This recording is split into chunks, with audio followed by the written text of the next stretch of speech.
இருட்டுக்குள்ள யாரோ நின்னுட்டு இருக்கிற மாதிரி தெரிஞ்சிருக்கு. அவ அங்கேயே நின்னுட்டா. சில நொடிகள் அந்த உருவம் அசையவே இல்லை.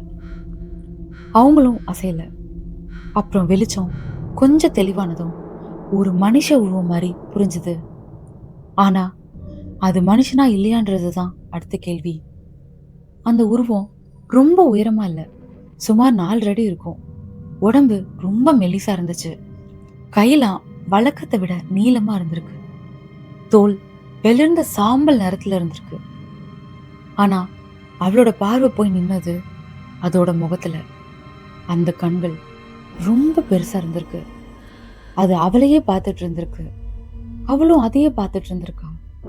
அந்த நேரத்துல அந்த மனசுக்குள்ள ஒரு எண்ணம், ஒருவேளை இது பேயா இருக்குமோ? ஆனா அவளுக்கு அடுத்த சில நொடிகள் கிடைக்க போற பதில் அந்த கேள்வி விட இன்னும் பயங்கரமானதா இருந்துச்சு. அந்த உருவத்தை பார்த்துக்கிட்டே இருக்கா. ஒரு விஷயம் மட்டும் கொஞ்சம் கொஞ்சமா புரிய ஆரம்பிக்குது. அது கொஞ்சம் கூட அந்த இடத்த விட்டு அசையல. ஒரு மனுஷன் நின்னா சின்னதா மூச்சு விடுற மாதிரி கூட ஒரு மூமெண்ட் தெரியும். ஆனா அந்த உருவம் ஒரு சிலை மாதிரி அங்கே நின்னுட்டு இருந்திருக்கு. அவ பயந்துட்டு பின்னாடி நகர்ந்தா. அப்போ அந்த உருவமும் மெதுவா நகர ஆரம்பிச்சிருக்கு. ஆனா அது நடக்கல. அதோட கால்லாம் தரைய தொடுற மாதிரியும் தெரியல. அது மிதந்து வர மாதிரி இருந்துச்சு.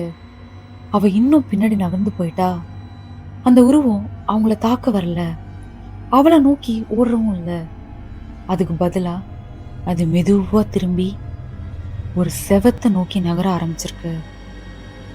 அவளுக்கு அப்பதான் புரிஞ்சது, அந்த திசையில வேற எந்த வழியுமே இல்ல. வெறும் சுவர் மட்டும்தான் இருந்திருக்கு. அதுக்கு பின்னாடி வேற ரூமும் கிடையாது. ஆனா அந்த உருவம் அந்த செவத்தை நோக்கி நேரா பொறுமையா போய்கிட்டே இருந்திருக்கு.